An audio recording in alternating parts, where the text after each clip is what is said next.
12.3 비상계엄과 관련해 내란 우두머리 혐의로 기소된 윤석열 전 대통령의 결심 공판이 진행되고 있습니다. 내란 관련 재판이 병합되면서 함께 재판을 받는 피고인만 모두 8명이라 특검 구형과 최후 진술은 자정을 넘길 가능성도 제기됩니다. 취재 기자를 연결합니다. 조경원 기자.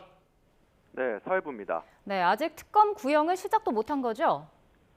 예, 지금 상황대로라면 자정을 넘길 수도 있을 것으로 보입니다. 내란 혐의 재판이 병합되면서 오늘 재판을 받는 사람은 윤 전 대통령을 포함해 모두 8명이나 됩니다. 재판부는 먼저 각 변호인들이 증거 관련 진술을 하고 특검 측 구형 절차와 변호인 최종 변론, 또 피고인 최후 진술을 진행한다는 계획이었습니다. 그런데 첫 순서로 나선 김용현 전 장관 측 변호인들이 7시간 가까이 서증 조사를 이어간 건데요. 사실상 법정 필리버스터라는 평가까지 나왔습니다. 김 전 장관 측 발언 중간 직위원 재판부가 오후 5시까지 진행한 뒤 다른 피고인 먼저 하고 이후에 이어서 하자는 제안도 했는데 이에 대해 윤 전 대통령 변호인이 특검도 서증 조사를 7시간 반 했으니 참을 수 있다. 모든 피고인이 그만큼 해야 한다고 거들기도 했습니다. 결국 오후 5시 40분쯤 김 전 장관 측 일부 변론이 마무리되고 투병 중인 조지호 전 청장 측 절차 등을 먼저 진행한 뒤 서증 조사를 이어가겠다고 예고한 상황입니다. 네, 그러면 재판이 언제 끝날지 알 수 없는 상황이군요. 네, 지금은 조 전 청장 측 서증 조사가 끝나고 내용이 연결되는 윤승영 전 국수본 수사기획관의 서증 조사가 이어지고 있습니다. 윤 전 대통령 측은 가장 마지막에 증거 관련 진술을 진행한다는 계획인데 6시간 이상 소요될 것이라고 예고한 상황입니다. 때문에 현재로선 특검이 언제쯤 양형 사유를 설명하고 각 피의자들에 대한 구형을 할 수 있을지 가늠하기 어려운 상황입니다.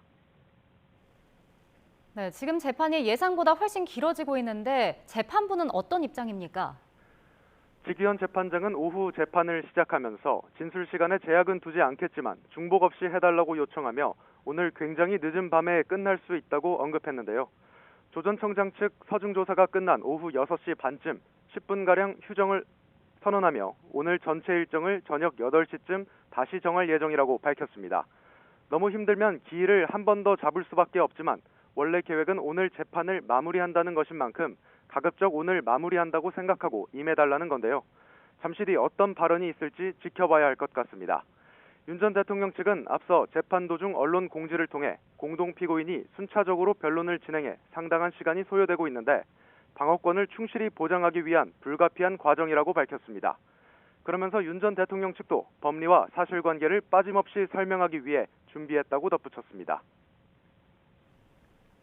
예, 오전에는 증거조사 절차를 둘러싸고 김 전 장관 측과 특검 측 실랑이도 있었다고요? 네, 김 전 장관 측이 자료 복사본이 부족해 재판부에 먼저 드리겠다고 하자 특검 측이 자료를 봐야 하는 만큼 준비된 피고인부터 먼저 진행하면 좋을 것 같다며 발언 순서 변경을 요청했습니다. 이후 구두 변론으로 진행하겠다는 김 전 장관 측에 특검팀이 무슨 준비를 한 거냐며 맞받는 등 신경전이 이어졌습니다. 이에 김 전 장관 측이 시간이 부족했다는 취지의 발언을 하자 직위원 재판장이 프로와 아마추어의 차이는 징징대지 않는다는 것이라고 말했고 김 전 장관 측은 우리가 징징댄 것이냐고 언성을 높이기도 했는데요. 다행히 짧은 신경전이 오가는 사이 추가 복사본이 준비되면서 상황은 정리됐습니다. 네, 가장 큰 관심은 특검 구형량일 텐데요. 어떻게 예상되고 있습니까? 예, 윤 전 대통령은 위헌 위법한 비상계엄을 선포하는 등 국헌 문란을 목적으로 폭동을 일으킨 혐의를 받고 있습니다. 여기에 계엄군과 경찰을 동원해 비상계엄 해제 의결을 방해하고 우원식 국회의장과 당시 이재명 민주당 대표 등을 체포해 구금하려 한 혐의도 적용됐습니다. 윤 전 대통령이 받고 있는 내란 우두머리죄의 법정형은 단 3가지뿐입니다. 사형과 무기징역, 무기금고형입니다. 그런데 특검팀 내부 분위기를 보면 무기금고형은 이미 배제하고 있는 게 역력합니다.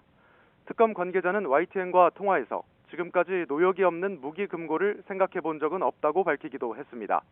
결국 특검의 선택은 사형 혹은 무기징역 가운데 하나가 될 것으로 보입니다. 특검은 어제 회의까지 열었다고요? 네, 그렇습니다. 어제 오후 3시부터 조은석 내란특검 주재로 특검팀 부장, 차장검사, 특검보 전원이 모여 강도 높은 회의를 진행했습니다. 6시간 가까이 늦은 밤까지 이어졌는데 그 결과는 알려지지 않고 있습니다.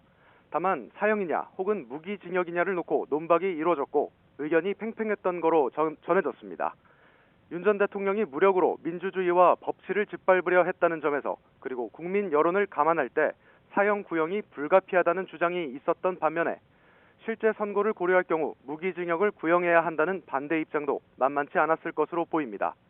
내란 수괴 혐의로 재판을 받았던 전두환 씨의 경우에는 검찰이 사형을 구형했지만 재판에서 무기징역이 확정됐습니다.